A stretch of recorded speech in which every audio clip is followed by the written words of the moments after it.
Episode 19 Aku bisa melihat segalanya. Hadiah apa?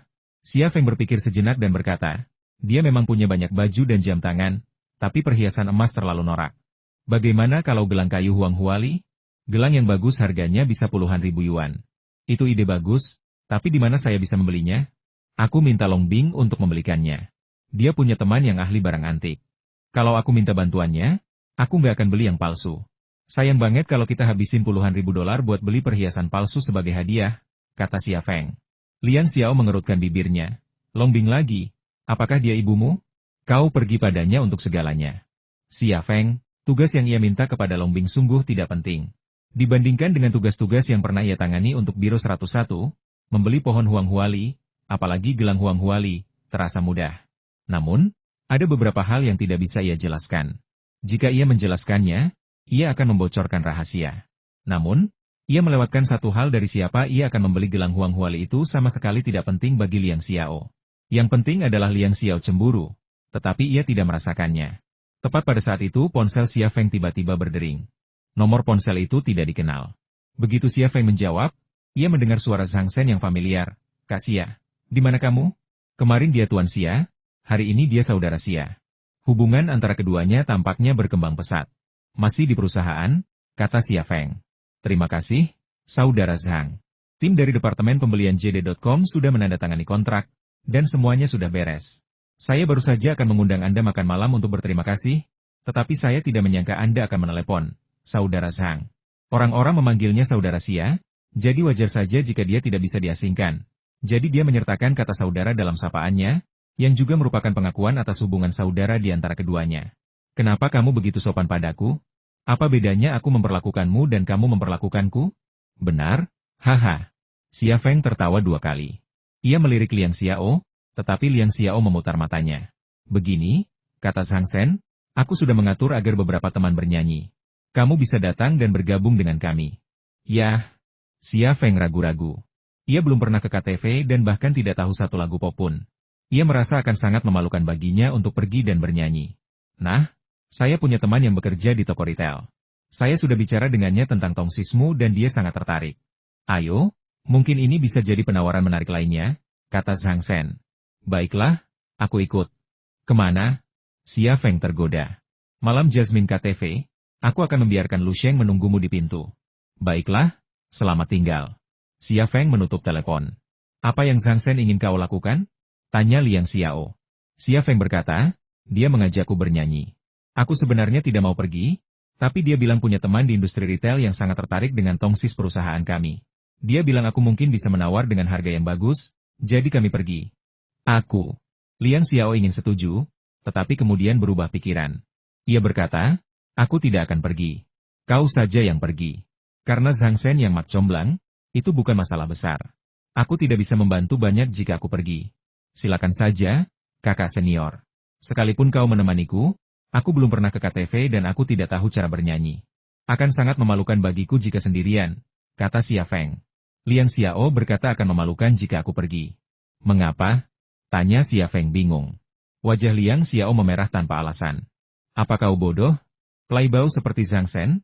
Tidakkah dia akan mengajak perempuan untuk menemaninya saat dia pergi ke KTV untuk bernyanyi? Kalian semua di sini untuk bersenang-senang, dan aku perempuan di sana. Bukankah akan canggung? Mustahil? Tentu saja tidak. Zhang Shen tahu tentang hubunganmu dan aku, tapi dia tidak mengundangku. Dia pasti sudah memikirkan ini. Kalau aku pergi, keadaannya malah akan semakin buruk. Kau boleh pergi. Liang Xiao memang wanita yang lugas, tapi terkadang dia bisa sangat teliti. Xia Feng menyentuh hidungnya dengan canggung. Yah, aku benar-benar tidak menyangka. Baiklah, aku akan pergi sendiri. Liang Xiao memutar matanya ke arah Xia Feng dan berkata, tidak ada satupun pria baik di antara kalian. Xia Feng tersenyum pahit dan berkata, kakak senior, aku akan membahas bisnis. Kau tahu aku bukan orang seperti itu. Kamu juga bisa belajar hal-hal buruk. Kamu berbuat jahat padaku tadi malam. Beranikah kamu mengakuinya? Xia Feng merasa dia tidak bisa membersihkan dirinya bahkan jika dia melompat ke Sungai Kuning. Oke, aku tahu kamu bukan orang seperti itu. Pergilah saja setelah urusanmu selesai. Jangan terus-terusan di tempat seperti itu. Kalau ada perempuan yang terus-terusan menempel padamu, bilang saja kamu sakit. Xia Feng, wajah Liang Xiao memerah lagi, tetapi dia masih mengingatkannya. Wanita-wanita itu sangat kotor, Jangan sentuh mereka, jika kau menyentuh mereka, aku akan mengabaikanmu. Aku mengajakmu ikut, tapi kau menolak. Tentu saja aku tidak akan menyentuh wanita-wanita itu. Aku janji, jadi kau bisa tenang, kata Xia Feng. Wajah Liang Xiao semakin memerah. Siapa aku di matamu? Apa yang kau janjikan padaku? Xia Feng juga sangat malu. Liang Xiao mengulurkan tangan dan membantu Xia Feng membetulkan dasinya. Cepat pergi. Jangan membuat mereka menunggu. Aku akan memanggil taksi sendiri. Hati-hati di jalan, Xia Feng memperingatkan dan berjalan menuju pintu kantor. Liang Xiao tiba-tiba berseru. Jika kamu punya waktu, belikan aku sepasang stoking. Hah? Xia Feng berbalik dan menatap Liang Xiao. Ekspresinya seolah-olah telah melihat sesuatu yang supernatural, dengan sedikit kengerian. Liang Xiao tersipu dan berkata, kau mengompos stokingku, dan kau tidak mau menemaniku? Kau harus memaksaku mengatakannya. Aku merasa malu karena kau hanya memikirkannya. Xia Feng tertegun beberapa detik sebelum mengangguk. Ia ingin menjelaskan, terutama untuk mengatakan kaulah yang mengompol. Tetapi setelah dipikir-pikir lagi, ia mengurungkan niatnya. Ia sebenarnya mengerti apa yang dipikirkan Xia Feng. Xia Feng memintanya untuk membelikan stoking karena ia ingin Xia Feng pulang lebih awal dari KTV. Setidaknya, ada alasan, kan? Setelah melihat Xia Feng meninggalkan kantor, Liang Xiao tertegun sejenak sebelum berkata, bodoh? Kamu sangat pintar dan bisa mempelajari apa saja dengan cepat. Tapi kenapa kamu tidak belajar cara mendekati wanita? Memang benar. Xia Feng memang pandai dalam segala hal yang dipelajarinya. Tetapi merayu perempuan adalah kelemahannya, dan ia tidak pernah mempelajarinya dengan serius. Setelah meninggalkan perusahaan, Xia Feng pergi ke Tubrose KTV sendirian. Bahkan sebelum memarkir mobilnya, Lu Sheng melihatnya dan berjalan ke arahnya. Xia Feng keluar dari mobil dan menyapanya dengan senyuman. Halo, kakak senior Lu. Lu Sheng menyeringai dan berkata, kenapa kamu begitu sopan padaku? Bosku sudah menunggumu di dalam. Aku akan mengantarmu ke sana. Xia Feng mengikuti Lu Sheng ke KTV Night Jasmine dan berkata dengan santai, Tuan akan berpartisipasi dalam kompetisi hutan tari. Tahukah Anda tentang ini? Lu Sheng terkejut dan berkata, saya tidak tahu. Ini masalah besar. Saya akan bicara dengan guru nanti. Saya juga ingin berpartisipasi. Aku tidak punya waktu. Kalau tidak, aku pasti sudah menemaninya. Saudara Lu, sudah sepantasnya kau menemani guru mengejarnya. Tapi maukah Zhang Shen memberimu izin? Tanya Xia Feng. Lu Sheng berkata, tidak ada cuti. Aku bisa berhenti saja. Ini hanya pekerjaan pengawal, tidak ada yang bisa dibanggakan. Ia menepuk bahu Xia Feng dan berkata sambil tersenyum, kalau aku kehilangan pekerjaan, aku akan datang ke perusahaanmu. Setidaknya kau akan memberiku posisi manajer departemen, kan? Xia Feng tersenyum dan berkata, selama kamu datang, kamu dapat mengambil posisi apapun yang kamu inginkan. Kau benar, jangan bohongi aku. Lu Sheng tampak sangat serius. Aku tidak berbohong padamu, sungguh. Hahaha, kalian memang teman sekelas. Bagus sekali. Pantas saja Xiao sangat menyukaimu. Kami tidak punya apa-apa. Semua orang bisa melihatnya, kecuali kau, dasar bodoh. Lupakan saja, kita bicarakan hal lain. Ketertarikan Lu Sheng pada Liang Xiao bukanlah rahasia di sasana Wing Chun. Ia merasa tidak nyaman membicarakan siapa yang disukai Liang Xiao dengan Xia Feng. Alasan utamanya ia ingin pergi ke perusahaan Xia Feng adalah karena Liang Xiao ada di sana. Jika kamu menyukai seseorang, meskipun kamu tidak bisa mendapatkannya, selama kamu bisa melihatnya setiap hari, itu adalah bentuk kebahagiaan. Pikiran Xia Feng terus memutar ulang apa yang baru saja dikatakan Lu Sheng. Semua orang di dunia mengetahuinya, kecuali kamu. Kata-kata itu bagaikan batu yang menghantam danau hatinya, menimbulkan riak-riak yang tidak akan pernah tenang lagi. Di bawah bimbingan Lu Sheng, Xia Feng memasuki sebuah ruangan pribadi yang mewah. Ruangan seluas 50 meter persegi ini didekorasi dengan mewah. Memasuki ruangan ini, Xia Feng merasa seperti memasuki istana impian. Dan, seperti keberuntungan, sebuah lukisan artistik besar perjamuan terakhir tergantung di dinding. Ada 4 pria dan sekelompok wanita di dalam kotak itu. Ia baru pertama kali bertemu 2 dari 4 pria itu dan tidak mengenali mereka. 2 lainnya adalah Zhang Shen dan Sulang. Melihat Sulang, Xia Feng merasa marah. Meskipun insiden penangkapan di Kyoto telah diselesaikan sebaik mungkin, ia tak bisa memaafkan Sulang yang telah menghajar dan menjebak Xia Sui. Jangan lakukan apapun yang mengecewakan Xiao, atau aku akan memberitahu guru. Lu Sheng membisikkan hal ini ke telinga Xia Feng, lalu berjalan keluar. Ketika Xia Feng menoleh ke arah Lu Sheng, ia sudah menutup pintu kotak itu. Xia Feng tersenyum diam-diam dan berjalan menuju Zhang Shen dan yang lainnya. Zhang Shen berdiri dan menyapa Xia Feng dengan hangat, Saudara Xia, kemarilah. Perkenalkan, ini Tuan Lin Wende, Presiden Perusahaan Bai Huoshan. Setelah jeda sejenak, ia melanjutkan, Perusahaan Bai Huoshan adalah perusahaan retail besar dengan pemegang waralaba di seluruh negeri. Saudara Xia, silakan mengobrol dengan Tuan Lin. Ini adalah petunjuk yang jelas. Xia Feng lalu mengulurkan tangannya, tersenyum dan berkata dengan sopan, "Halo, Tuan Lin." Pria parubaya bernama Lin Wende berdiri, berjabat tangan dengan Xia Feng, dan berkata, "Halo, halo." Dia berbicara dengan sopan, tetapi tidak ada sedikit pun kesopanan di mata Lin Wende. Xia Feng benar-benar tahu bahwa jika bukan karena Zhang Shen, orang-orang mungkin tidak akan mau mengenal Lin Wende.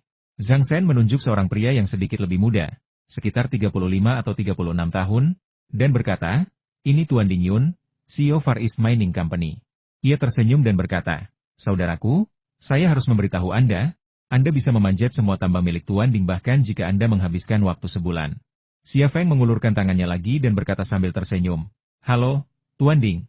Ding Yun juga berdiri dan berjabat tangan dengan Xia Feng, lalu dengan sopan berkata, "Halo." Itu adalah sapaan yang dipaksakan. Sikap Ding Yun mencerminkan sikap Lin Wende sebelumnya. Bos besar seperti mereka sama sekali tidak menganggap serius Xia Feng, seorang bos kecil.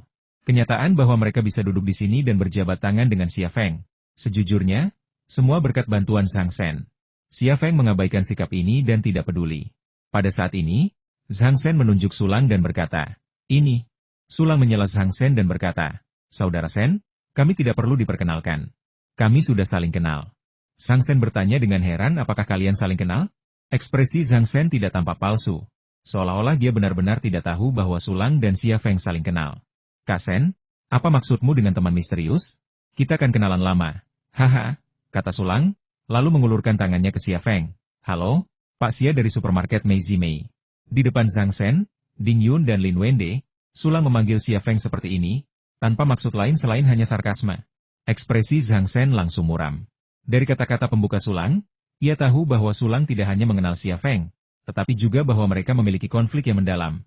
Jika tidak ada konflik yang mendalam, bagaimana mungkin Sulang, dengan status dan kecerdasannya, berani mengejek Xia Feng di depannya saat ini? Tatapan Zhang Shen beralih ke Xia Feng. Ia ingin tahu bagaimana reaksi Xia Feng.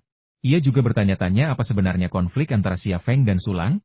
Tatapan Ding Yun dan Lin Wende juga beralih ke Xia Feng. Sedikit rasa jijik terpancar di bibir mereka.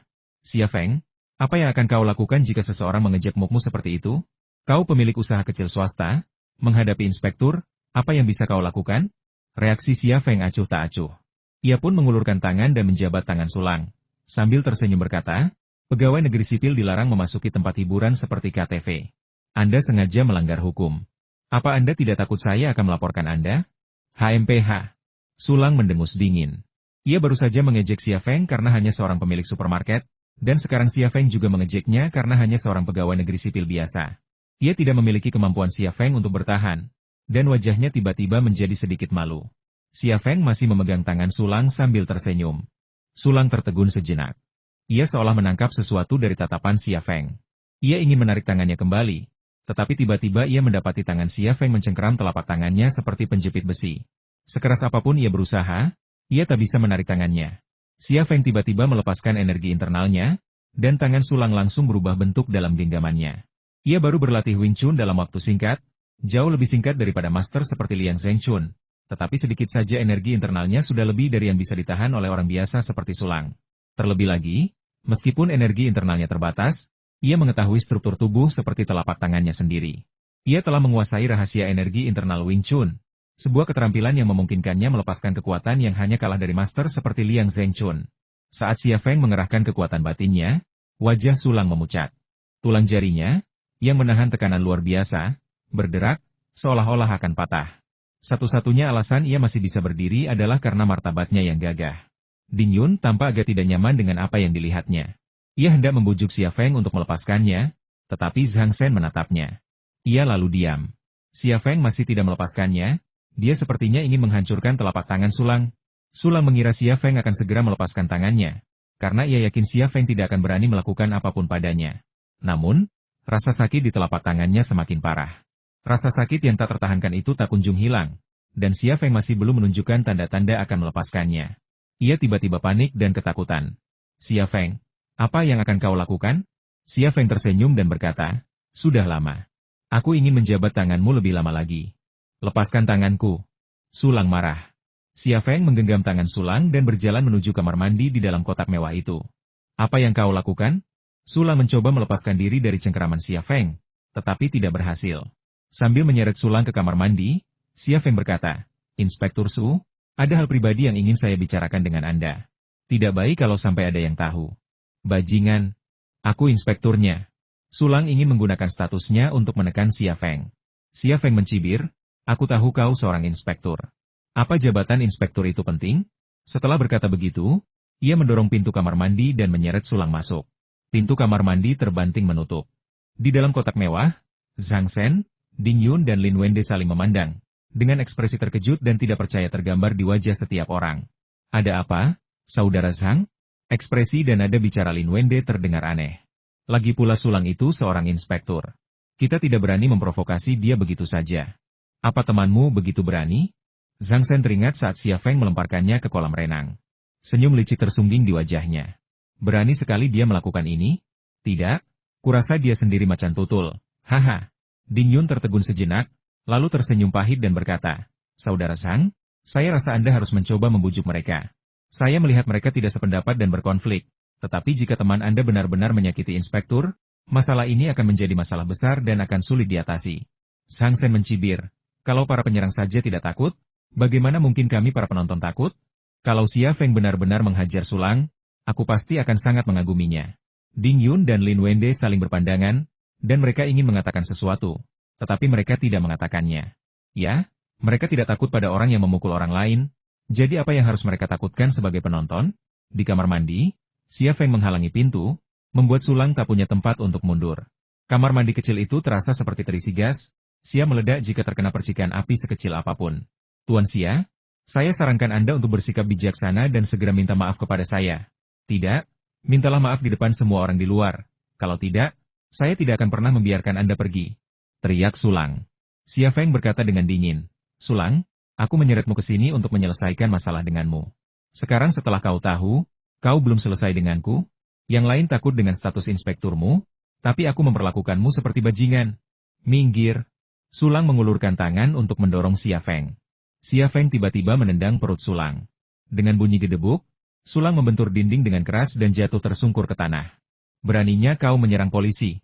Sulang menggertakkan giginya, tatapannya seolah ingin membunuh Xia Feng. Xia Feng menendang perut Sulang lagi. Tendangan ini untuk membalas dendammu dan Ren Wenqiang saat kau membiusku di industri berat Dongfang. Aku terima. Ah, Sulang berteriak. Tendangan ini karena kau meminta seseorang untuk memukul adikku. Aku yang akan menerimanya. Xia Feng menendang Sulang untuk ketiga kalinya. Wajah Sulang benar-benar pucat pasi karena rasa sakit, dan dahinya dipenuhi keringat dingin. Ia menatap Xia Feng dengan kaget dan marah.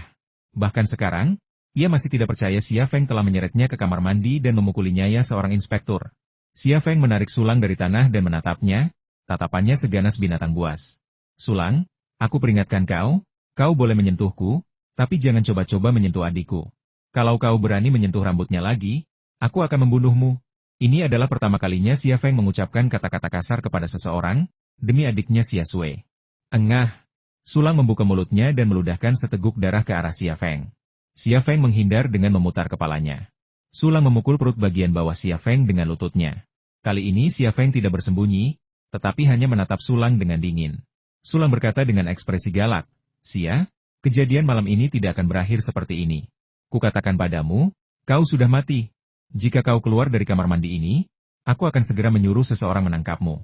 Beraninya kau menyerang polisi. Hehe. Xia Feng tiba-tiba tertawa, merasa sangat aneh. Sulang tiba-tiba merasa sedikit gelisah. Apa yang kau tertawakan? Berlututlah di hadapanku, dan mungkin aku bisa melepaskanmu. Begitu Sulang selesai berbicara, Xia Feng tiba-tiba mencengkeram lehernya dan mendorongnya ke toilet. Gulp. Xia. Gulp. Gulp. Mulut Sulang dipenuhi air kotor yang terus-menerus. Karena tak bisa bernapas, ia pun mati-matian meneguknya.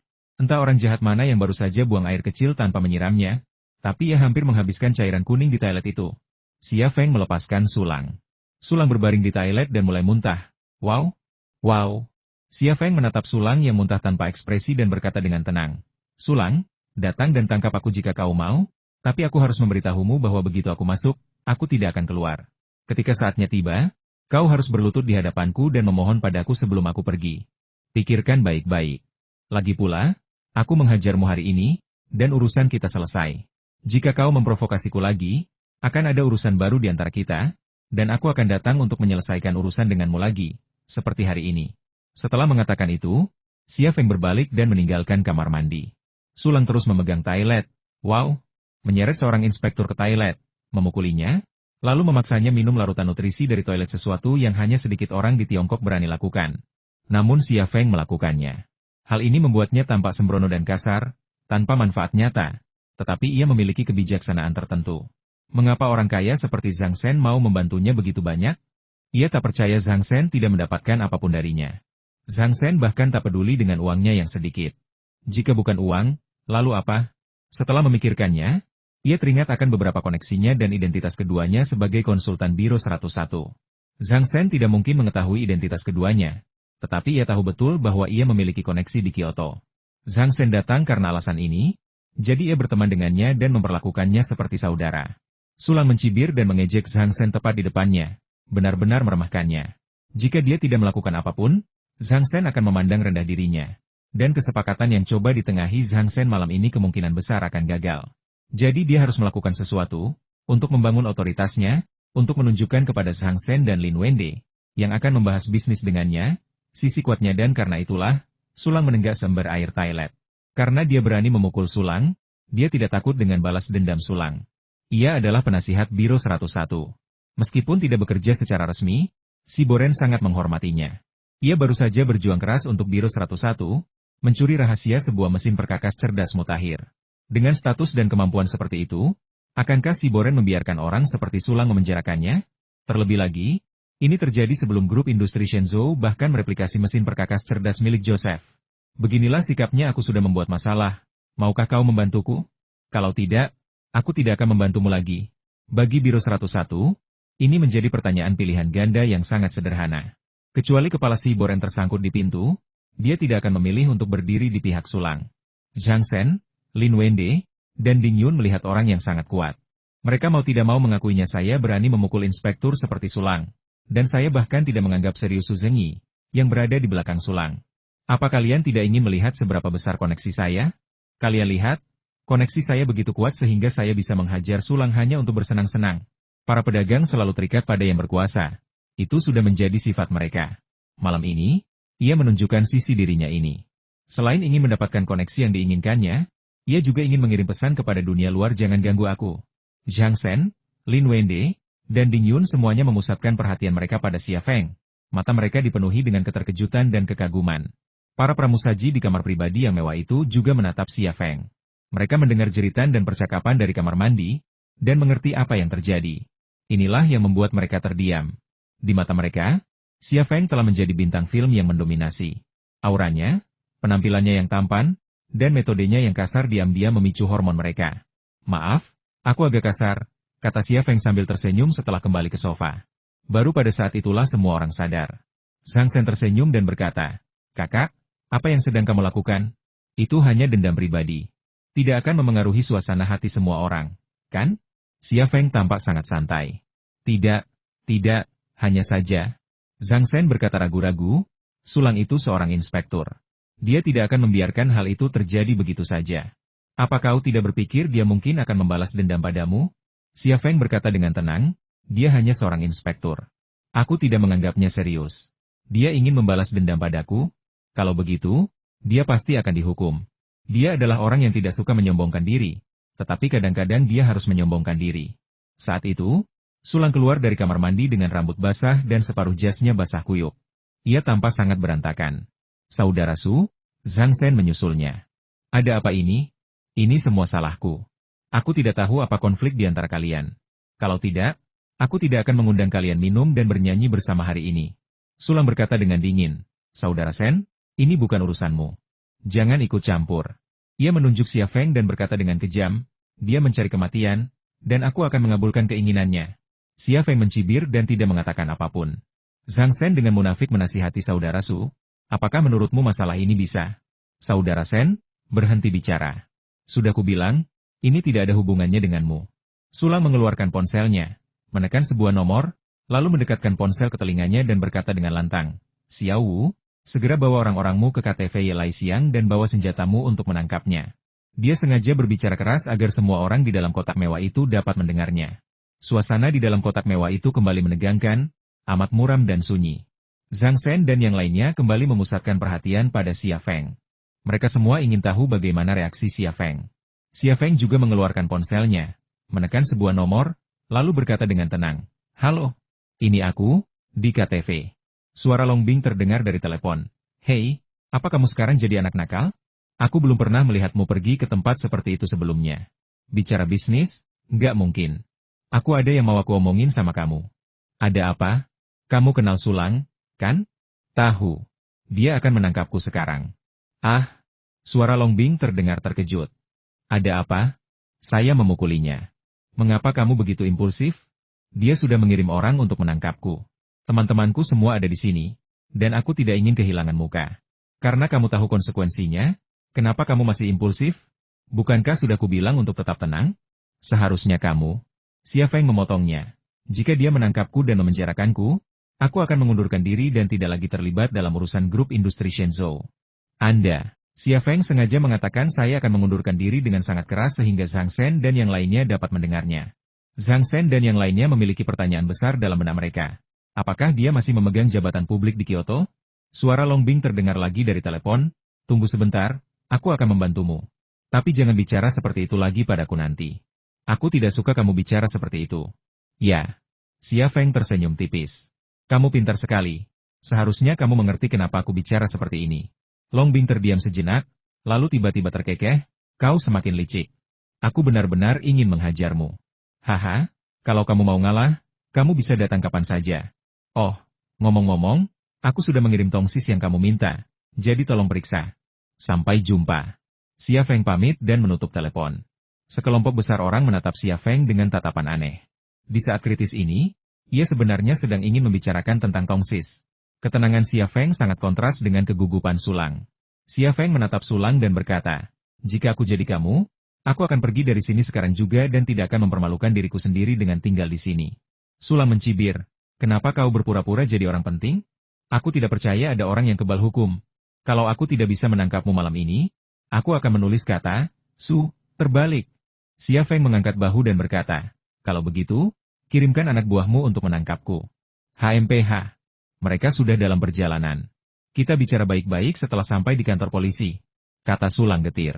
Sebuah adegan muncul di benaknya Xia Feng, diborgol dan dibelenggu, meringkuk di tanah seperti babi.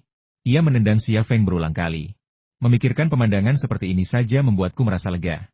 Tak seorang pun berbicara lagi, dan suasana di dalam kotak mewah itu terus menyedihkan. 10 menit kemudian, pintu kotak mewah itu tiba-tiba terbuka, dan sekelompok besar polisi khusus bersenjata bergegas masuk. Sulang sedang mencari polisi khusus, bukan sekadar mobil polisi biasa.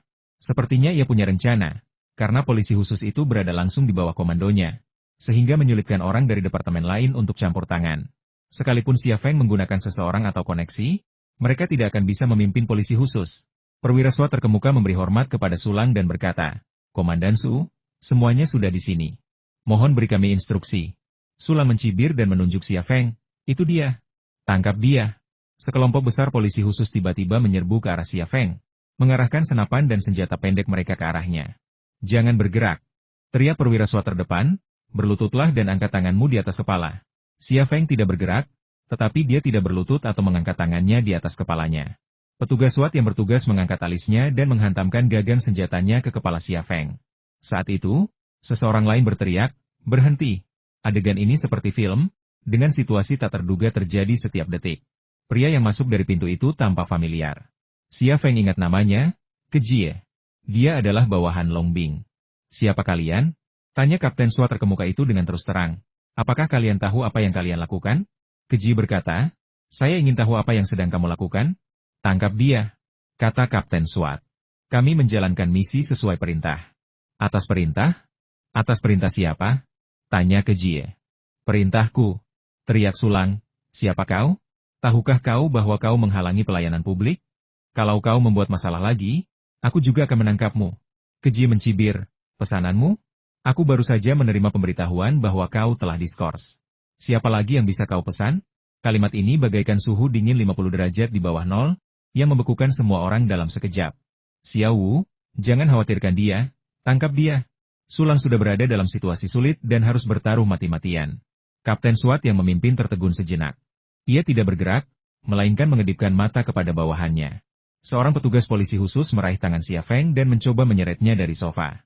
Tangan Kejie tiba-tiba bergetar, dan ketika tangannya berhenti, ada pistol hitam di tangannya, dan moncong pistol itu menempel di pelipis Sulang. Kamu? Sulang terkejut dan marah, tetapi suaranya bergetar. Apa yang ingin kamu lakukan? Kejie berkata dengan dingin. Sudah kubilang, aku berhak menembakmu. Lalu ia menatap ketua tim SWAT dan berkata dengan tegas, kau mau dipecat? Siapa yang memberimu hak untuk menangkap orang sesuka hati? Kau tim SWAT negara ini? Atau tim SWAT Sulang? Kapten SWAT terkejut dengan momentum itu. Ia segera berkata, kalian mundur dulu. Polisi khusus yang hendak menangkap seseorang kemudian mundur. Tepat pada saat itu telepon seluler Sulang berdering. Sulang tidak berani bergerak. Kejie mengambil telepon dari tangannya dan menyalakan speakerphone. Bajingan, apa yang kukatakan padamu di awal? Kau tidak mampu menyinggung wanita itu, tapi kau malah memprovokasinya. Sekarang aku akan menangguhkan jabatanmu untuk sementara dan memintamu kembali untuk diselidiki. Suara Su Zengyi terdengar. Su Zengyi memang mengingatkan Sulang untuk tidak memprovokasi Longbing, tetapi kebencian membutakan otak dan matanya. Ia lupa akan peringatan itu dan tidak dapat melihat situasi dengan jelas. Tidakkah kau mendengarnya? Kata Kejie dengan keras. Kapten SWAT melambaikan tangannya dan berkata, mundur. Sekelompok besar polisi khusus datang dengan cepat dan pergi lebih cepat lagi. Ketika mereka tiba, mereka menghormati Sulang. Tetapi ketika mereka pergi, mereka takut berurusan dengannya dan bahkan tidak memandangnya. Kejie menyimpan pistolnya dan berkata kepada Sulang, kamu juga pergi. Kalau kamu tidak pergi, aku akan membawamu pergi. Sulang melirik Xia Feng. Menggigit bibirnya begitu keras hingga ia tak menyadari bibirnya patah. Ia memelototi Xia Feng dengan penuh kebencian sebelum berbalik dan meninggalkan kotak mewah itu. Suasana tegang masih terasa di dalam kotak mewah itu.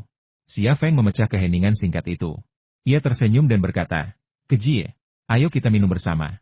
Kejie tersenyum kecut dan berkata, aku tidak sebebas kamu. Dia memintaku untuk menyampaikan pesan kepadamu. Apa? Xia Feng tahu bahwa yang dibicarakannya adalah Longbing. Ia sangat penasaran dengan pesan apa yang akan Longbing minta Kejie sampaikan kepadanya kali ini. Kejie menghampiri Xia Feng, mencondongkan tubuhnya ke dekat telinganya, dan berbisik, dia bilang begini wanita di tempat hiburan itu najis, jangan sentuh mereka. Xia Feng, Kejie berbalik dan pergi. Xia Feng masih berdiri di sana dengan linglung. Semua orang yang seharusnya pergi telah pergi, dan suasana tegang di kotak mewah itu telah lenyap. Senyum muncul di wajah Zhang Shen. Ia menjentikan jarinya dan berkata, kalian masih berdiri di sana untuk apa? Buka anggurnya. Para wanita yang menemani minum dan bernyanyi segera mulai bekerja. Satu membuka anggur, yang lain membuka yang lain. 4 pria, masing-masing diapit oleh 2 wanita. Mereka semua muda, seksi, dan cantik, dan, dengan keahlian mereka yang terasah dalam rayu pria, mereka memenuhi kotak mewah itu dengan aroma hormon yang pekat hanya dalam semenit. Lin Wende dan Ding Yun jelas-jelas veteran di dunia bunga. Mereka berdua memeluk kedua gadis itu, dan tangan mereka dengan bebas merayap di paha dan bokong kedua gadis itu. Kedua wanita muda itu juga duduk di sebelah kiri dan kanan Xia Feng. Tetapi Xia Feng tidak merangkul pinggang mereka seperti yang dilakukan Lin Wende dan Ding Yun, atau menggosok tubuh mereka atau semacamnya. Ia hanya duduk di sana dan tidak melakukan apapun. Bos, tolong pesan satu lagu. Aku akan bernyanyi bersamamu. Seorang wanita muda berkata dengan suara merdu, bagaimana kalau, cinta santukan perahu? Aku akan menyanyikan lagu adik perempuannya, dan kamu bisa menyanyikan lagu kakak laki-lakinya. Oke? Tidak bagus? Kata Xia Feng dengan tenang, tidak. Wanita di seberang sana menyodorkan segelas anggur merah sambil tersenyum menggoda. Bos, ayo kita minum bersama. Xia Feng berkata dengan tenang, minumlah sendiri. Kedua wanita yang melayani Xia Feng bertukar pandang, keduanya tampak sedih. Ini pertama kalinya mereka bertemu klien seperti Xia Feng. Manakah di antara pria-pria yang datang ke sini untuk bersenang-senang yang benar-benar terhormat? Mereka dengan mudah memikat pria lain dengan rayuan sederhana. Mereka membayar untuk seks, lalu memesan kamar. Prosesnya sederhana. Tetapi ketika menyangkut Xia Feng, tak satupun taktik mereka berhasil. Kedua wanita muda itu menatap Zhang Shen seolah meminta bantuan. Para wanita ini telah menerima instruksi dari Zhang Shen sebelumnya, yang merinci siapa yang akan melayani siapa dan bagaimana cara melayani mereka, dengan pembagian tugas yang terperinci. Lin Wende dan Ding Yun tidak mengalami kesulitan, dan segera menyesuaikan diri dengan suasana hiburan mereka. Namun, Xia Feng adalah pengecualian, tidak terpengaruh. Oleh karena itu, mereka membutuhkan instruksi lebih lanjut dari Zhang Shen. Zhang Shen melepaskan tangan kedua wanita di sampingnya, lalu berjalan menghampiri Xia Feng sambil membawa segelas anggur merah. Duduk, dan berkata sambil tersenyum, "Saudaraku, mari kita minum untuk menghormati keberanianmu hari ini. Kau tidak tahu apa-apa, tapi aku benar-benar yakin padamu sekarang." Xia Feng juga mengambil gelas anggur di meja kopi dan berdenting-denting dengan Zhang Sen. Ia tersenyum dan berkata, "Aku khawatir akan memberikan kesan buruk padamu, Saudara Sen.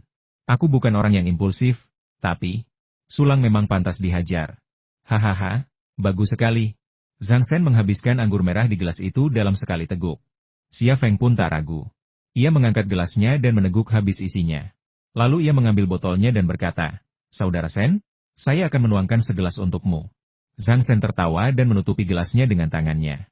"Beraninya aku menerima ini? Jika kau mengakuiku sebagai adikmu, kau adalah kakakku.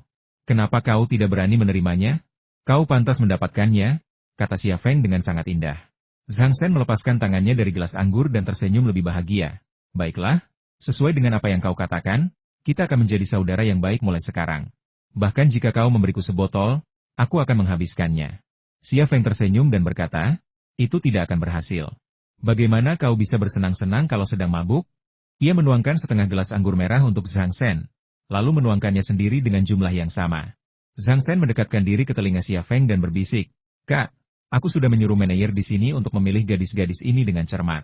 Mereka hanya menerima tamu VIP dan tidak melayani tamu biasa. Mereka sebenarnya sangat bersih, jadi kamu bisa tenang."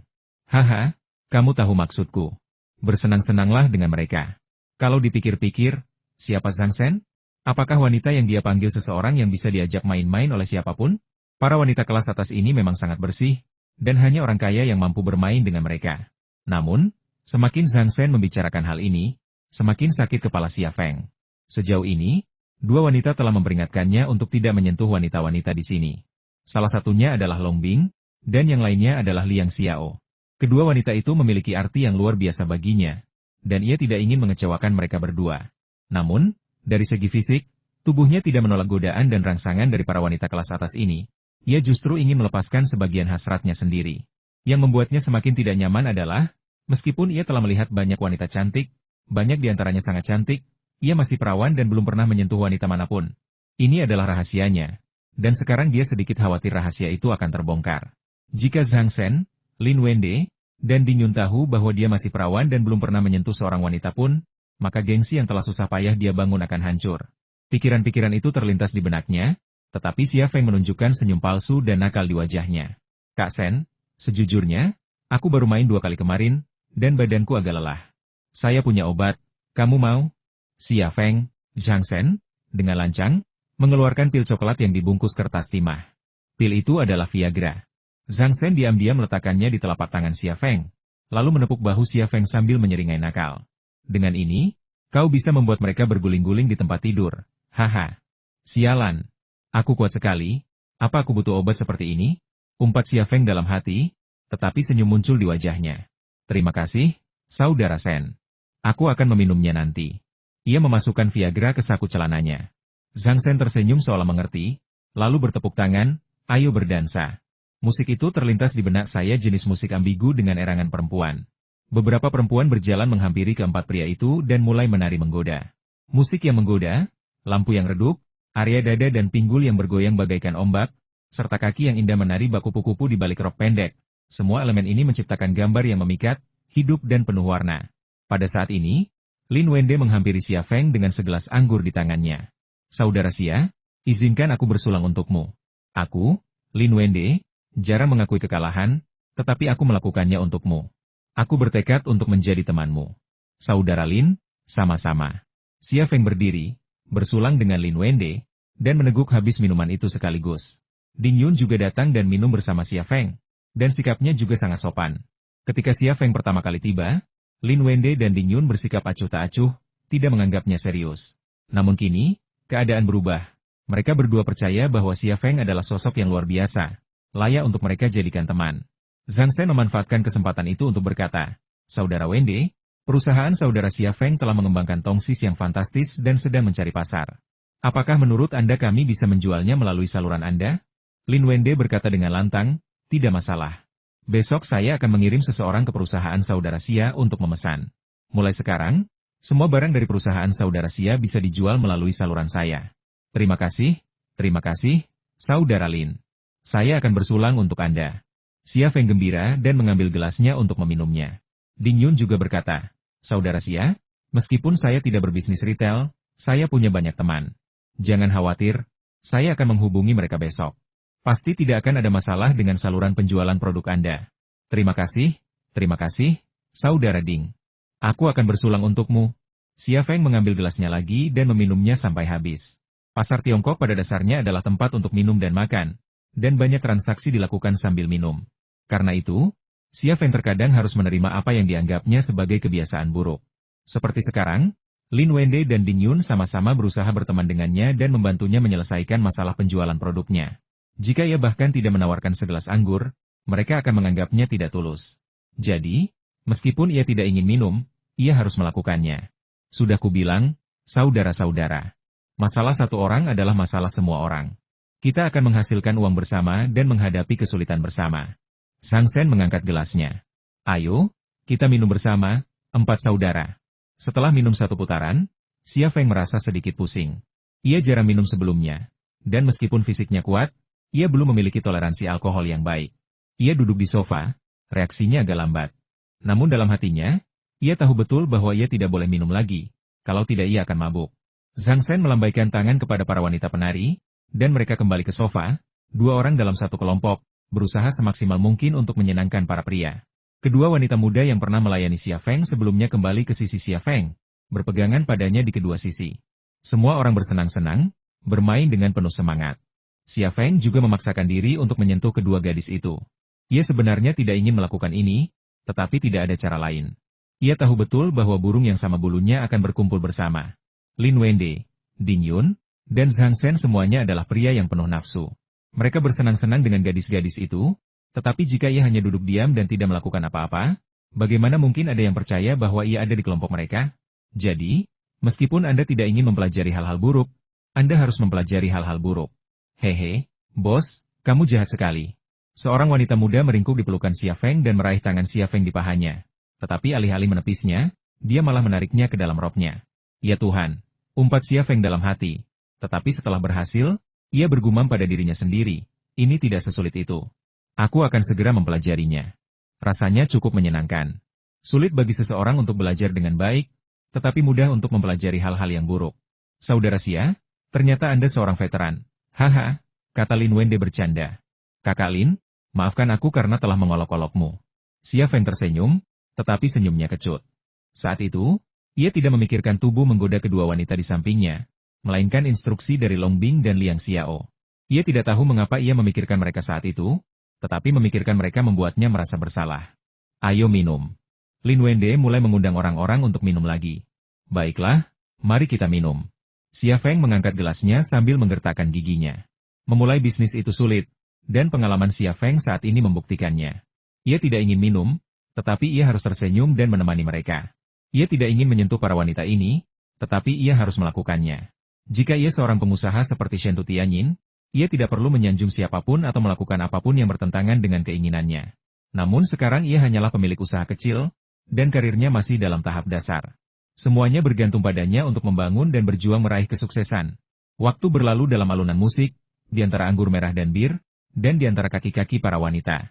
Awalnya, Xia Feng masih tampak sadar, tetapi kemudian ia benar-benar mabuk dan pikirannya linglung. Bawa adikku pergi dan layani dia dengan baik. Kau pasti akan mendapat bonus, kata Zhang Shen. Terima kasih, saudara Shen. Kedua wanita yang melayani Xia Feng membantu Xia Feng berdiri dan berjalan menuju pintu kotak mewah itu. Mari kita berpisah dan bersenang-senang sendiri, kata Zhang Shen sambil tersenyum. Haha, kalau begitu kami tidak akan sopan. Lin Wende mencubit paha seorang wanita muda. Bos, kamu jahat sekali, kata wanita itu dengan genit. Lin Wende tertawa dan berkata, inikah yang kau sebut buruk? Nanti aku tunjukkan apa sebenarnya buruk itu.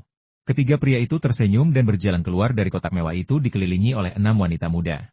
Namun pada saat itu, seorang wanita tiba-tiba datang dari ujung koridor. Ketika Zhang Shen melihat wajah wanita itu, ekspresinya membeku sesaat, lalu dia tersenyum. Nona Liang, mengapa? Anda ada di sini? Aku di sini untuk menjemput mereka. Liang Xiao melangkah di depan Xia Feng dan mendorong kedua wanita muda yang menopang Xia Feng ke samping dengan telapak tangannya. Xia Feng jatuh ke arah Liang Xiao. Liang Xiao memeluk pinggangnya, lalu melonggarkan cengkeramannya di bahunya, dan dalam sekejap, Xia Feng sudah berbaring di bahunya. Xia Feng, yang beratnya setidaknya 140 kg, menggendongnya seperti segenggam jerami. Ketiga pria itu saling memandang. Selamat tinggal, semuanya. Santai saja. Setelah berkata begitu, Liang Xiao berbalik dan pergi, menggendong Xia Feng. Siapa dia? Lin Wende tertegun lama sebelum berbicara. Sang Sen tersenyum pahit. Liang Xiao, kekasih saudara Xia Feng, seorang master Wing Chun. Mulai sekarang, sebaiknya aku tidak mengatur kegiatan seperti ini untuk saudara Xia Feng. Lebih baik aku tidak berurusan dengan wanita seperti ini. Ini pertama kalinya Xia Feng mabuk. Kepalanya terasa seperti terisi 2 liter alkohol, pikirannya kacau balau. Anehnya, meskipun mata kanannya benar-benar kabur, mata kirinya jernih sempurna, tidak terpengaruh alkohol. Namun, otaknya yang berkabut tidak tahu apa yang dilihat mata kirinya. Dan bahkan jika ia berhasil mengingat sesuatu, reaksinya akan tertunda 5 atau 6 detik. Kamu tidak bisa minum, tapi kamu tetap minum banyak sekali. Benarkah? Suara seorang wanita terdengar di telinganya, bernada menyalahkan. Dalam situasi seperti itu, kamu tidak tahu bagaimana mencari alasan untuk pergi. Bukankah aku sudah mengajarimu? Aku sudah memintamu membelikanku stocking, tapi di mana stocking yang kamu belikan untukku? Aku tidak bisa minum lagi. Gumam Xia Feng. Pah! Sebuah tamparan mendarat di pantat Xia Feng, dan suara wanita itu kembali terdengar di telinganya. Kau masih memikirkan alkohol bahkan setelah minum sebanyak ini. Katakan yang sebenarnya, apa kau menyentuh wanita-wanita itu? Suara Xia Feng terdengar tidak jelas. Jangan ganggu aku. Xiao pasti tidak senang gurgle-gurgle. Wanita itu tertawa terbahak-bahak. Sepertinya kau tidak menyentuh wanita-wanita itu. Tidak apa-apa. Tapi dasar bodoh. Bagaimana kau bisa menyebutku pada wanita-wanita itu? Mereka pasti mengira aku selingkuhanmu. Jangan sentuh aku. Xia Feng melambaikan tangannya, tetapi meraih sesuatu yang lembut. Ah! Kau! Teriak wanita itu, buru-buru menepis tangan Xia Feng, lalu menampar pantat Xia Feng dengan keras. Xia Feng tidak patuh karenanya. Ia bergerak dan meraih barang-barang, tetapi ia tidak tahu di mana ia meraihnya. Kau bahkan tidak berperilaku baik saat mabuk. Kau bahkan berani menangkapku di tempat itu. Apa kau punya rasa malu? Wanita itu mencoba menghentikan Xia Feng dengan panik. Tangan Xia Feng digenggam, dan ia akhirnya tenang. Dalam linglung, ia merasa seperti digendong di bahu seorang wanita, karena aromanya harum. Kemudian ia merasakan wanita itu menggendongnya ke atas, membuka pintu, lalu ia dilempar ke atas kasur. Wanita itu mengambil handuk hangat untuk menyeka wajah Xia Feng, lalu melepas sepatu dan celananya.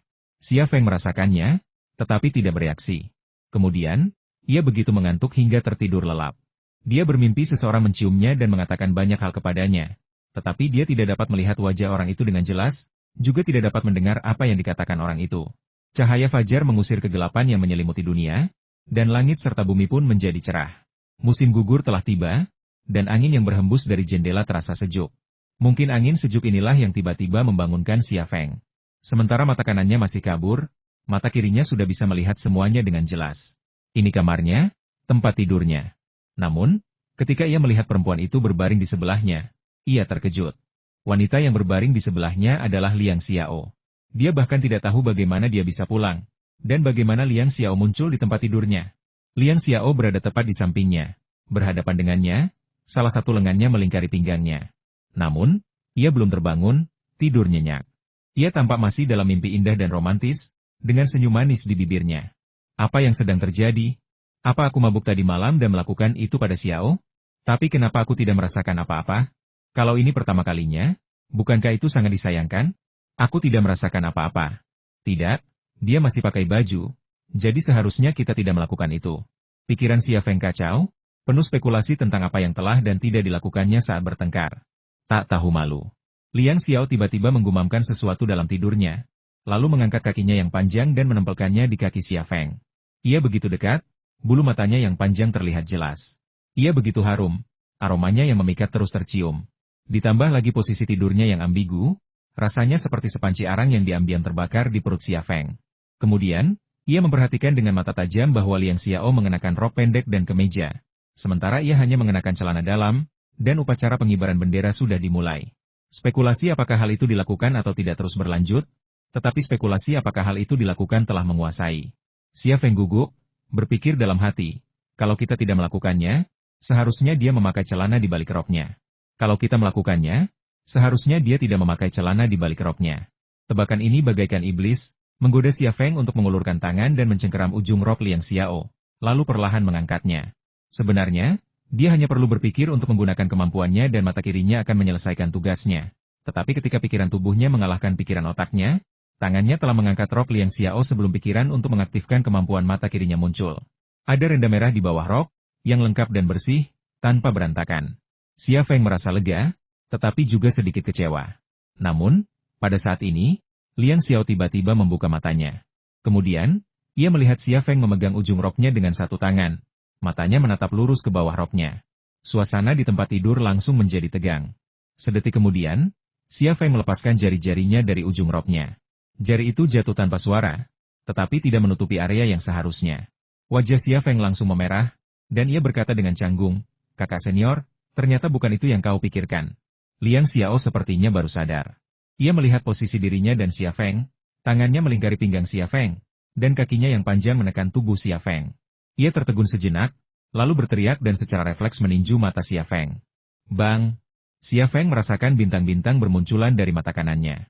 Liang Xiao membalikkan badan dan melompat dari tempat tidur, namun berkata dengan gugup, "Maaf, aku tidak bermaksud begitu.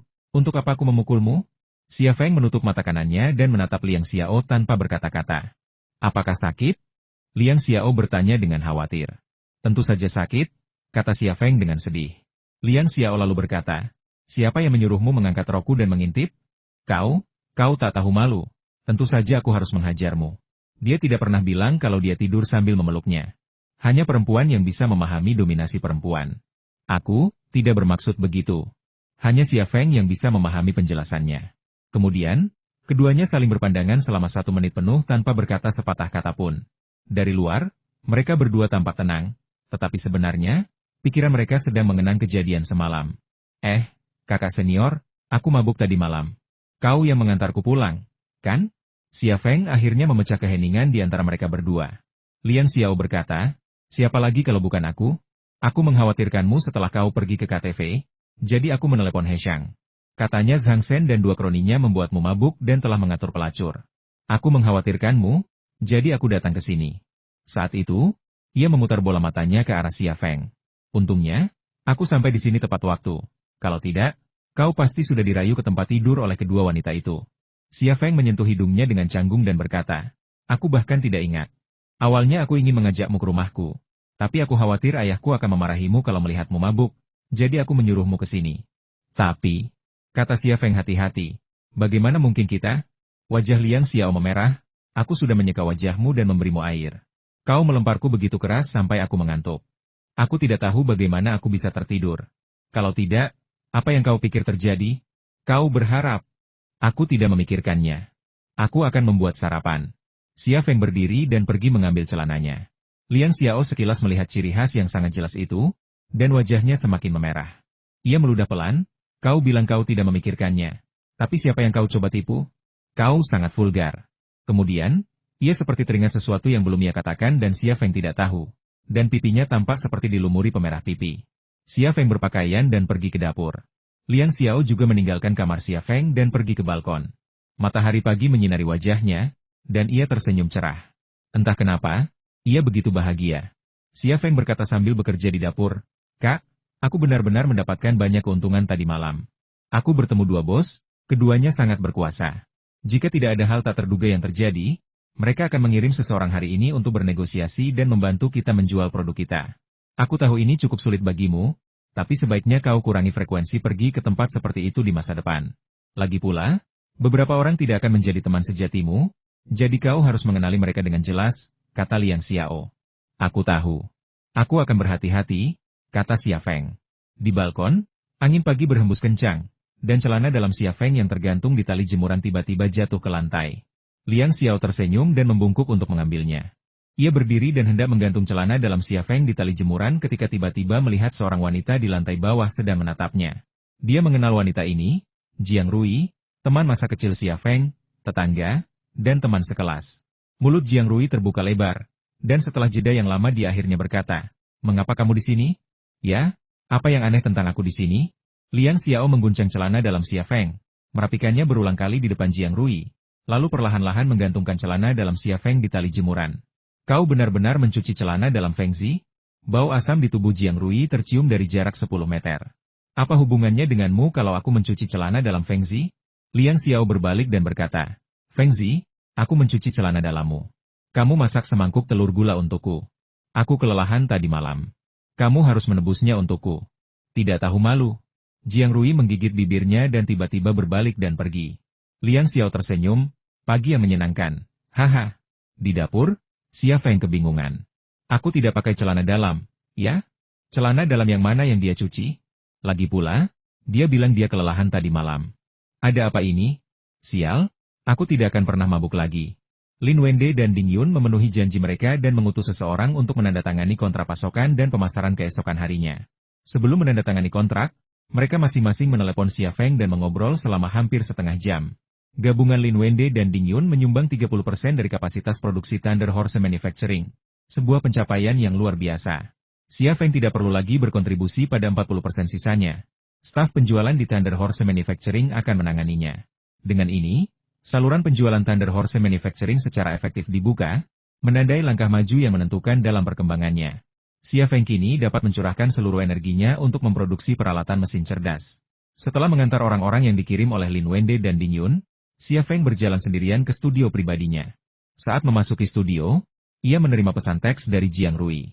Pesan teks itu berbunyi tak tahu malu, tak tahu malu, tak tahu malu, tak tahu malu, tak tahu malu, tak tahu malu. Layar dipenuhi ratusan kata-kata tak tahu malu, dan Xia Feng tak kuasa menahan tawa. Ia membalas pesan teks, apakah kamu akan datang bulan?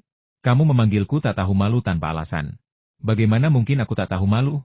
Jiang Rui segera mengirim pesan teks lainnya, kamu tidur dengan Liang Xiao. Sungguh tidak tahu malu. Xia Feng tertegun sejenak. Bagaimana dia tahu? Jiang Rui mengirim pesan teks ketiga, dia adalah kakak perempuanmu, kamu main-main dengan tidur dengannya, aku mau padamu. Xia Feng menjawab dengan elipsis. Jiang Rui mengirim pesan teks keempat, apakah kamu mengakuinya? Xia Feng menjawab, akui saja. Ini tidak seperti yang kau pikirkan. Aku sedang membicarakan bisnis dengan klien tadi malam dan mabuk. Dialah yang menyuruhku kembali. Jiang Rui mengirim pesan teks kelima, hahaha, ternyata perempuan pengoda itu yang menipuku. Xia Feng menjawab, kamu gila. Aku sedang bekerja sekarang. Kita bicara nanti saja. Jiang Rui mengirim pesan teks ke-6, belikan aku belanjaan sepulang kerja sore ini. Aku kehabisan bahan makanan di kulkas. Oh, dan sebotol sabun mandi cair dan sebungkus pembalut wanita. Xia Feng. Haidnya benar-benar datang. Masalahnya, bukankah dia keterlaluan? Dia bahkan membiarkan pria dewasa membelikan pembalutnya. Wajah Xia Feng dipenuhi senyum pahit. Ia tidak tahu harus berbuat apa dengan Jiang Rui. Setelah tenang, Xia Feng segera melupakan kejadian itu dan menenggelamkan dirinya dalam pekerjaan pembuatan peralatan mesin pintar. Pada saat yang sama, di kantor ketua Dongfang Heavy Industries, Direktur Ning Qi Jingqiu meletakkan sebuah laporan di meja di depan Ning Yuanshan, dengan raut wajah waspada. Semuanya, tidak seperti yang kami harapkan. Ning Yuanshan membolak-balik laporan di depannya dan mengerutkan kening. Kenapa orang ini begitu cakap?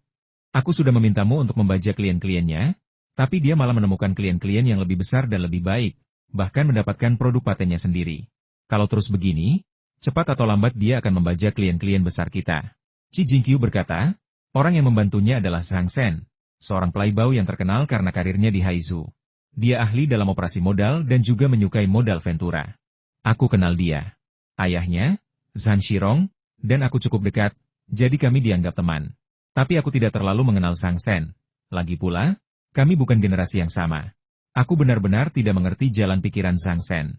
Seharusnya dia tahu aku tidak ingin Thunder Horse Manufacturing menjadi lebih besar dan lebih kuat. Jadi mengapa dia masih membantu Xia Feng? Dia bahkan tidak memberinya muka. Ning Yuanshan merasa tidak nyaman. Dia adalah sosok di pihak Haizu, hampir setara dengan wali kota Huhou. Siapa yang tidak akan menghormatinya? Tapi Zhang Shen ini sepertinya tidak menganggapnya serius. Qi Jingqiu berkata, Direktur Ning, mengapa Anda tidak menelepon ayah Zhang Shen dan memintanya untuk membujuk Zhang Shen? Ning Yuanshan menggelengkan kepalanya. Berapa banyak anak muda zaman sekarang yang mau mendengarkanku? Lagi pula, mereka kan ayah dan anak. Sekalipun aku dan Zhang Shirong punya sedikit persahabatan, itu tak sebanding dengan hubungan ayah anak mereka, kan?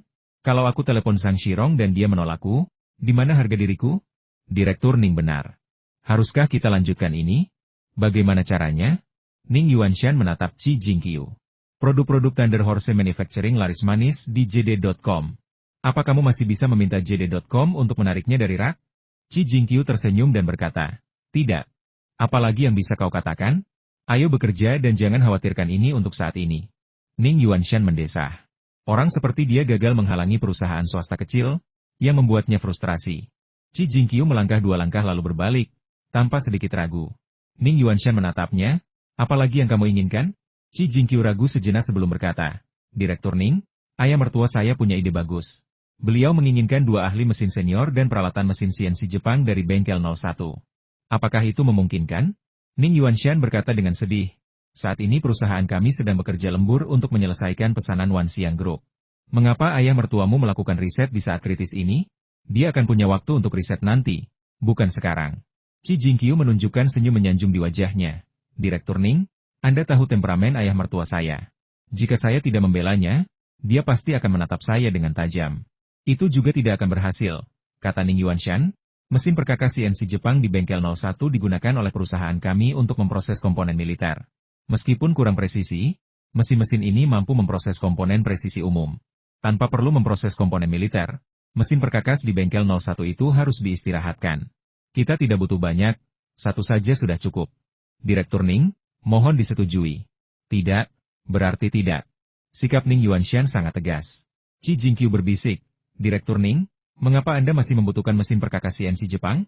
Mereka akan segera memiliki mesin perkakas cerdas yang sebanding dengan mesin-mesin tercanggih di Eropa dan Amerika Serikat. Peralatan mesin cerdas yang menyaingi komponen tercanggih dari Eropa dan Amerika? Ning Yuanshan tertegun sejenak, lalu tiba-tiba tertawa. Omong kosong apa yang kau bicarakan? Eropa dan Amerika bahkan tidak mau menjual komponen mesin presisi kepada kita.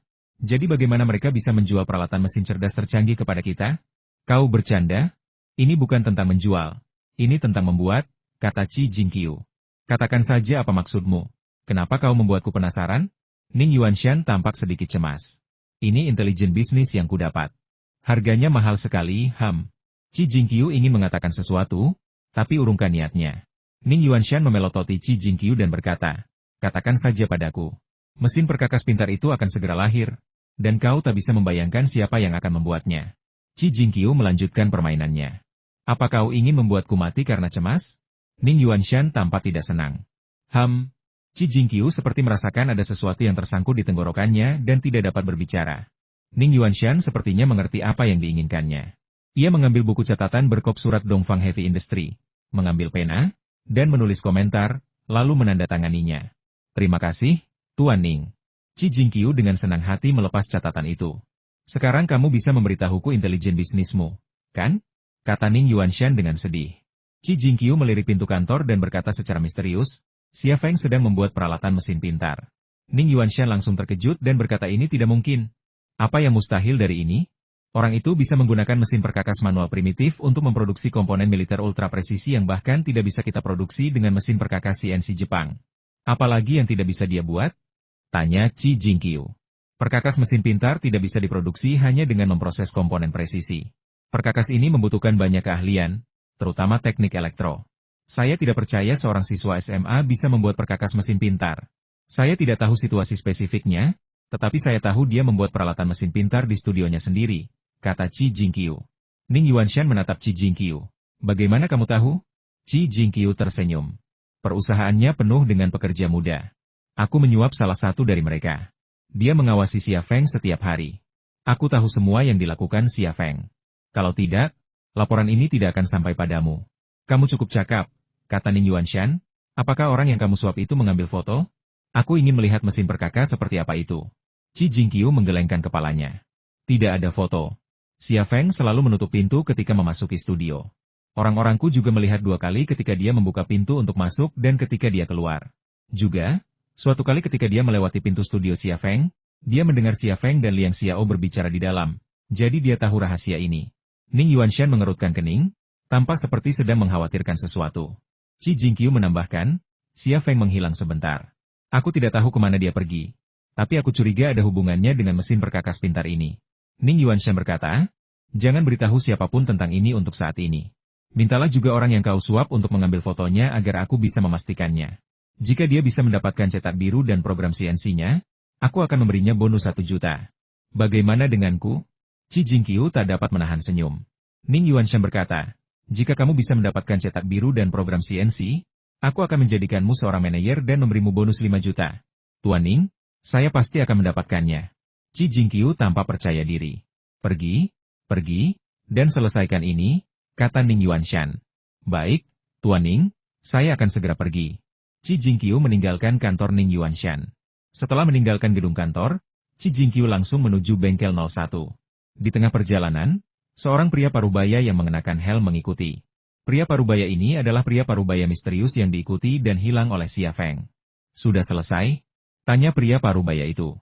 Qi Jingqiu mengerutkan bibir dan tersenyum. Dengan bantuanku, apa yang tidak bisa kulakukan? Aku sudah mendapat izin untuk menggunakan bengkel 01. Dan aku juga sudah mendapat izin untuk memanggil 2 ahli mesin senior. Mereka akan memproduksi komponen yang kau butuhkan. Aku akan memberi mereka sedikit insentif untuk bekerja lembur. Kurasa kita akan mendapatkan komponen yang kau butuhkan besok pagi. Ya. Suara pria parubaya itu sangat pelan. Setelah mereka memproses suku cadang yang saya butuhkan, saya akan membayar sisanya. Tidak masalah. Qi Jingqiu berkata ragu-ragu tapi, bolehkah aku bertanya, untuk apa bagian-bagian ini digunakan? Kamu menghabiskan begitu banyak uang untuk mendapatkannya. Pria parubaya itu berkata, sebaiknya kau jangan bertanya tentang hal-hal yang tidak kau ketahui. Kau bantu aku mengerjakan sesuatu, dan aku memberimu uang. Bukankah itu sudah cukup? Haha, anggap saja aku tidak mengatakan apa-apa. Qi Jingqiu menutup mulutnya. 3 hari kemudian, Qin Xiang berdiri di dekat jendela Prancis di kantornya, secangkir teh mawar di tangan, menyesap tehnya sambil mengagumi pemandangan di luar. Pemandangan itu bukan pemandangan sebenarnya, melainkan halaman pabrik Thunder Horse Manufacturing Company. Pandangannya beralih ke sisi bengkel 1, tempat beberapa bungalow berdiri. Salah satunya merupakan studio eksklusif Xia Feng. Pintu studio Xia Feng ditutup dan jendelanya ditutupi tirai tebal dan buram. Jadi tidak seorang pun di luar dapat melihat apa yang terjadi di dalam studio. Teringat Xia Feng, senyum tipis tersungging di bibir Qin Xiang. Anak itu akhir-akhir ini terlalu lelah. Dia belum sempat memotong rambutnya karena sudah panjang. Aku ingin memotong rambutnya. Kira-kira aku boleh minta tolong, ya? Saat itu, sebuah mobil Hongqi tiba-tiba masuk dari gerbang. Mobil itu berplat Kyoto. Hati Qin Xiang tergerak, dia mengeluarkan ponselnya dan menelepon Xia Feng. Lei, seseorang datang dari Kyoto. Siapa yang datang? Orang itu dari Shenzhou Industrial Group. Aku lupa namanya. Kata Qin Xiang sambil menatap orang yang baru saja keluar dari mobil. Saya mengerti. Suara Xia Feng terdengar dari telepon. Kenapa kamu tidak meninggalkan studio di sini saja? Tanya Qin Xiang cemas. Kalau orang-orang di Shenzhou Industrial Group tahu apa yang kamu buat, mereka pasti iri, dan itu bukan hal yang baik. Aku akan segera keluar. Xia Feng menutup telepon dan meninggalkan studio. Setelah meninggalkan studio, Xia Feng melihat Yao Wei, direktur penjualan Shenzhou Industrial Group, berjalan menuju gedung kantor. Shenzhou Industrial Group akhirnya tidak dapat menahan diri lagi dan mengirim orang ke sana. Fakta bahwa Shenzhou Industrial Group mengirim orang ke sini saat ini pasti ada hubungannya dengan peralatan mesin pintar milik Joseph. Yao Wei juga melihat Xia Feng dan menyapanya dari kejauhan. Haha, Presiden Xia, lama tidak bertemu. Halo. Saudara Yao, halo. Xia Feng menghampiri dan berjabat tangan dengan Yao Wei. Sudah lama aku tidak bertemu denganmu. Aku sangat merindukanmu. Apakah Anda menginginkannya atau tidak? Itu satu hal. Tetapi kedengarannya sangat nyaman. Haha, jangan sungkan. Yao Wei berkata sambil tersenyum, aku tahu kamu sangat sibuk, jadi aku tidak akan membuang-buang waktumu. Aku akan langsung ke intinya. Aku datang ke sini kali ini untuk meminta bantuanmu. Mari kita bicara di kantorku, kata Xia Feng. Yao Wei menatap Xia Feng dan berkata, ayo pergi ke studiomu dan bicara. Xia Feng tertegun sejenak. Dari kalimat itu, ia tahu Yao Wei sudah siap. Shenzhou Industry Group sudah tahu ia sedang membangun peralatan mesin cerdas. Yao Wei bertanya lagi kenapa? Apa kau tidak ingin aku melihatnya? Xia Feng berkata, bagaimana mungkin? Kumohon. Dia membawa Yao Wei ke studionya. Memasuki studio, Yao Wei langsung melihat mesin perkakas pintar milik Xia Feng. Mesin itu sudah sekitar 15% selesai dan lebih mirip sasis truk besar daripada mesin perkakas. Namun, Yao Wei, seorang ahli, langsung mengenalinya. Bos Xia, saya harus memberitahu Anda bahwa Anda adalah orang yang paling saya, Yao Wei, kagumi. Wajah Yao Wei dipenuhi kejutan dan kekaguman. Kami juga sedang mengerjakannya. Dan kami adalah tim elit Shenzhou Industrial Group, tetapi saya rasa Anda akan menyelesaikannya terlebih dahulu. Xia Feng bertanya ragu-ragu. Bagaimana kamu tahu aku membuat peralatan mesin pintar? Yao Wei tersenyum. Anda membawa cetak birunya kembali dari Jerman, dan Anda telah melihat sendiri mesin perkakas cerdas berskala besar yang sebenarnya. Anda menyerahkan semua ini kepada negara, tetapi kami menduga Anda pasti akan memproduksinya sendiri, dan Anda memiliki kemampuan untuk melakukannya. Ini masuk akal? Tetapi Xia Feng tahu bahwa Shenzhou Industrial Group adalah raksasa manufaktur milik negara dengan latar belakang militer. Merekrut 1 atau 2 agen untuk menyelidiki akan semudah air minum. Namun, ia tidak ingin mengungkapkannya, jadi ia hanya berpura-pura tidak tahu. Katakan padaku, apa tujuanmu? Xia Feng tidak mau bertele-tele. Karena Shenzhou Industrial Group sudah tahu tentang ini dan telah mengirim seseorang, mereka pasti punya tujuan. Bolehkah saya mengambil beberapa foto? Tanya Yo Wei. Bos MU ingin melihatnya. Xia Feng mengangkat bahu. Kenapa tidak? Aku bahkan bisa memberimu cetak birunya. Kenapa aku harus takut kau memotretnya? Silakan, ambil foto sebanyak yang kau mau.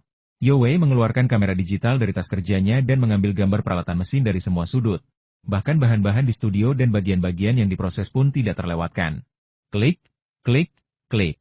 Yo Wei mengambil lusinan foto. Xia Feng menunggu sampai dia selesai mengambil foto sebelum berkata, kamu juga mengambil foto. Katakan padaku, apa tujuanmu? Ayo kita ke kantormu dan bicara, kata Yo Wei. Silakan masuk. Xia Feng membawa Yo Wei keluar dari studio dan berjalan menuju gedung kantor. Dalam perjalanan, Xia Feng tak henti-hentinya memikirkan situasi di hadapannya. Tak perlu dikatakan lagi, salah satu tujuan Yo Wei sudah jelas melihat sendiri mesin perkakas cerdas yang ia ciptakan, lalu memotretnya dan membawanya kembali ke Shenzhou Industry Group. Perilaku seperti itu sebenarnya tidak berbeda dengan spionase komersial. Tetapi hanya perusahaan milik negara seperti Shenzhou Industry Group yang dapat dengan yakin menuntut rahasia. Selain tujuan tersebut, apalagi tujuannya? Xia Feng tidak dapat menebak apa yang terjadi dalam pikirannya. Liang Xiao baru menyadari kehadiran Yo Wei ketika ia tiba di kantor. Ia berkata dengan sopan, halo, Tuan Yo. Kapan Anda tiba? Mengapa Anda tidak memberitahu kami agar kami bisa mengaturnya? Setelah jeda, ia tersenyum dan berkata, silakan duduk. Saya akan membuatkan Anda secangkir teh. Xia Feng tidak memiliki sekretaris, jadi dia terkadang memainkan peran ini sebagai tamu. Yo Wei berkata dengan sopan, terima kasih, Nona Liang. Maaf mengganggu Anda. Liang Xiao membuatkan secangkir teh guanyin untuk Yo Wei. Yo Wei berdiri dari sofa untuk menunjukkan rasa terima kasihnya. Liang Xiao tersenyum dan berkata, sama-sama, Tuan Yo. Yo Wei berkata, Nona Liang, saya ingin bicara dengan Presiden Xia sendirian. Anda tahu, saya hanya seorang pesuruh. Saya harus melakukan apapun yang diperintahkan atasan. Mohon maaf jika saya menyinggung Anda. Bukan apa-apa, aku mengerti. Kalian ngobrol saja, aku hanya ingin pergi ke bengkel dan melihat-lihat. Liang Xiao tersenyum dan meninggalkan kantor. Xia Feng sedikit mengernyit, Kak Yo, Xiao adalah kakak perempuanku. Aku percaya padanya seperti aku percaya pada diriku sendiri. Kau tidak perlu melepaskannya. Yo Wei tersenyum kecut. Bos ya, saya hanya mengikuti instruksi. Saya tidak punya pilihan lain. Anda juga harus mengerti bahwa masalah ini adalah rahasia negara dan melibatkan sengketa internasional. Wajar jika para petinggi bersikap hati-hati. Beberapa hal, jika diketahui, akan merugikannya. Xia Feng mengangguk, kalau begitu, silakan saja. Kalau begitu aku akan jujur. Yo Wei berhenti sejenak, kita gagal. Xia Feng tertegun sejenak. Bagaimana mungkin gagal? Aku membawa pulang semuanya dari Jerman, gambar struktur, diagram sirkuit, dan program kontrol. Dengan kekuatan grup industri Shenzhou MU, bagaimana mungkin gagal? Yo Wei tersenyum kecut. Itulah sebabnya aku bilang kau akan menyelesaikannya sebelum kami. Kami mengerahkan tim paling elit kami, memproses semua komponen dan merakitnya, bahkan menanamkan program kendali yang kau bawa dari Jerman. Namun, akurasinya belum maksimal, dan masih banyak kesalahan. Itu tidak mungkin. Kami menemukan alasan kegagalan kami. Apa itu? Komponen? Kata Yo Wei. Kami tidak bisa memproduksi komponen yang memenuhi persyaratan pada gambar. Jika satu komponen menyimpang sedikit saja, penyimpangan dari komponen-komponen lainnya akan terakumulasi, dan tentu saja akan rusak. Kesalahan kecil dapat menyebabkan kesalahan besar. Jika komponen yang tampak identik memiliki perbedaan presisi bahkan 1/10.000, maka ratusan dari 1/10.000 ini akan terakumulasi dan mesin perkakas cerdas yang dihasilkan pasti akan gagal. Dengan mengatakan itu, tujuan kedua Yo Wei juga menjadi jelas. Shenzhou Industry Group tengah mengincar peralatan mesin pintarnya. Tuan Xia, Yo Wei tersenyum. Anda orang yang cerdas. Anda mungkin sudah tahu tujuan kunjungan saya, kan? Hati Xia Feng seperti memegang cermin, tetapi dia menggelengkan kepalanya. Aku tidak tahu. Tuan Xia, kita selama ini berputar-putar, kata Yo Wei. Kita membutuhkan mesin perkakas cerdas yang sukses agar kita dapat memproduksi komponen berkualitas dan memproduksi massal mesin perkakas cerdas tersebut. Ini adalah proyek besar yang menguntungkan negara dan rakyat. Saya yakin Anda akan membantu kami mencapainya. Xia Feng tersenyum. Saudara Yo, Tolong berhenti menyanjung saya. Saya mengambil risiko besar di Jerman demi mesin pintar ini. Saya hampir dibunuh oleh gangster Jerman. Saya mencuri cetak biru dan program CNC. Lalu saya serahkan kepada negara. Anda juga mendapatkannya. Apalagi yang Anda inginkan dari saya? Tidakkah Anda pikir kontribusi saya sudah cukup besar? Tahukah Anda apa yang saya dapatkan dari operasi terakhir? Penerbangan gratis dan naik kereta cepat. Haha. Hahaha. Yo Wei juga tertawa. Xia Feng memperhatikan Yo Wei tersenyum dan berpikir dalam hati. Sialan. Aku tidak berutang apapun padamu. Kau datang kepadaku saat kau membutuhkanku. Tetapi saat kau tidak membutuhkanku, aku bahkan tidak akan memberimu pesanan kecil. Apa kau mencoba menipuku dengan sentimentalitas yang berlebihan dan memberimu peralatan mesin secara gratis? Apa kau benar-benar berpikir aku bodoh? Ya. Yo Wei tiba-tiba berhenti tersenyum dan raut wajahnya berubah serius. Sebutkan harganya. Apakah kamu benar-benar ingin membelinya? Jangan bercanda. Yo Wei menjadi lebih serius. Kau tahu inti masalah ini. Xia Feng merenung sejenak, lalu berkata dengan tenang, sebelum aku mengajukan penawaran, aku ingin berbicara sebentar. Saya siap mendengarkan. Kali ini, ketika aku kembali dari Jerman, kau mendapatkan apa yang kau inginkan cetak biru dan program CNC. Kau pikir kau bisa melakukannya, jadi kau bahkan tidak meneleponku, apalagi mengungkapkan rasa terima kasihmu. Aku tidak terlalu peduli dengan hal-hal ini, tetapi kau benar-benar tidak tahu apa yang kualami di Jerman. Jika aku ketahuan, aku mungkin akan menghabiskan seluruh hidupku di penjara. Selain itu, untuk mendekati target dan menyelesaikan misi, aku memprovokasi sekelompok orang di sana, dan mereka memburuku lebih dari sekali. Jika nasibku lebih buruk, aku pasti sudah mati di sana sejak lama. Aku membayar begitu mahal, dan aku tidak meminta bonus atau jabatan resmi apapun kepada negara. Tetapi kau, yang pada akhirnya diuntungkan, bahkan tidak mau mengucapkan sepatah kata pun terima kasih kepadaku? Wajah Yo Wei penuh dengan rasa malu. Sebenarnya, aku tidak peduli kau berterima kasih atau tidak. Barang-barang itu tidak bisa dimakan atau dibelanjakan sebagai uang. Aku juga sangat jelas tentang statusku. Perusahaan besar sepertimu memandang rendah perusahaan swasta kecil seperti milikku. Kau pikir bekerja sama denganku itu memalukan? Tidak apa-apa. Tapi kau tahu, ketika aku kembali dari Jerman, perusahaan kecilku dikelilingi oleh Gunung Ningyuan dan sulit untuk beroperasi. Tapi kau bahkan tidak memberiku pesanan biasa. Jadi aku harus memproduksi kereta belanja dan tongsis. Bukankah ini terlalu menyedihkan bagiku? Tuan Xia. Yo Wei ingin menjelaskan, tetapi dia merasa malu. Xia Feng berkata, kau ingin membeli mesin perkakas pintarku? Aku tahu ini mungkin terakhir kalinya kita bekerja sama. Dengan mesin perkakas pintar seperti itu, kau bisa memproduksi sendiri komponen yang kau butuhkan dan memproduksinya secara massal. Kau tidak akan membutuhkanku lagi. Benar, kan? Kata Yo Wei canggung. Bos Xia, kau terlalu banyak berpikir. Kami terlalu sibuk dan tidak memikirkan perasaanmu atau membantumu. Aku janji, akan ada banyak kesempatan bagi kita untuk bekerja sama di masa depan. Saya tidak ingin jaminan apapun. Saya tahu persis dengan siapa saya berurusan. Sekarang saya ingin bertanya, bagaimana jika saya tidak menjualnya? Xia Feng menatap Yo Wei dengan tajam. Yo Wei tersenyum getir. Kau harus menjualnya. Aku tetap mengatakan hal yang sama. Kau tahu seluk-beluk masalah ini. Setelah jeda, ia melanjutkan, jadi, sebutkan harganya. Xia Feng terkekeh, dengan begitu, aku bisa dengan yakin mengajukan penawaranku. Begini saja, untuk keberuntungan, 88 juta. Hah? Yo Wei tak dapat menahan diri untuk berseru. Xia Feng membuka mulutnya selebar mulut singa. Xia Feng tersenyum dan berkata, jika menurutmu itu murah, kamu bisa memberiku lebih. Tidak, kata Yo Wei buru-buru. Tuan Xia, sungguh. Harga yang Anda minta cukup untuk membeli jet tempur. Mesin perkakas pintar seharusnya tidak semahal itu. Bisakah Anda menawarkan lebih murah? 10 juta. Xia Feng menyembunyikan senyumnya. 88 juta bisa beli jet tempur? Jangan goda aku. Harga yang kuinginkan tidak kurang dari 1 sen. Kalau menurutmu terlalu mahal, aku tidak akan membuatnya. Kamu bilang aku harus menjualnya, tapi aku tidak punya, jadi apa yang kamu beli? Yo Wei tersenyum pahit dan berkata, Bos Xia, Anda bisa membuat mesin perkakas pintar hanya dengan kedua tangan Anda, dan saya lihat Anda membuat kemajuan pesat. Saya perkirakan hanya butuh waktu sebulan lebih sedikit. Bukankah cukup bagi Anda untuk menghasilkan 10 juta dalam sebulan lebih sedikit? Xia Feng berkata, siapa di dunia ini yang akan mengeluh karena punya terlalu banyak uang? Sejujurnya, perusahaan saya butuh uang untuk berkembang. Dan karena ini transaksi terakhir kita, saya akan menghasilkan uang sebanyak yang saya bisa. Jadi tentu saja saya akan menghasilkan uang sebanyak yang saya bisa. Tuan Xia. Yo Wei masih ingin membujuk Xia Feng, tetapi dia kehilangan kata-kata. Harga yang saya minta sama sekali tidak mahal. Anda tahu betul, bahkan jika Anda menghabiskan 1 miliar, Anda tidak akan mampu membeli mesin seperti ini dari Jerman. Setelah jeda, Xia Feng melanjutkan, lagi pula, saya sudah membayarnya dengan nyawa saya. Apakah ini terlalu mahal untuk saya? Yo Wei terdiam sejenak. Baiklah, saya belum bisa memutuskan harganya. Saya akan menghubungi Tuan Mu. Xia Feng tersenyum dan berkata, silakan lakukan sesukamu. Yo Wei keluar dari kantor Xia Feng dengan ponselnya dan menelepon di koridor. Mata kiri Xia Feng sedikit berkedut, dan dinding yang menghalangi pandangannya langsung menghilang.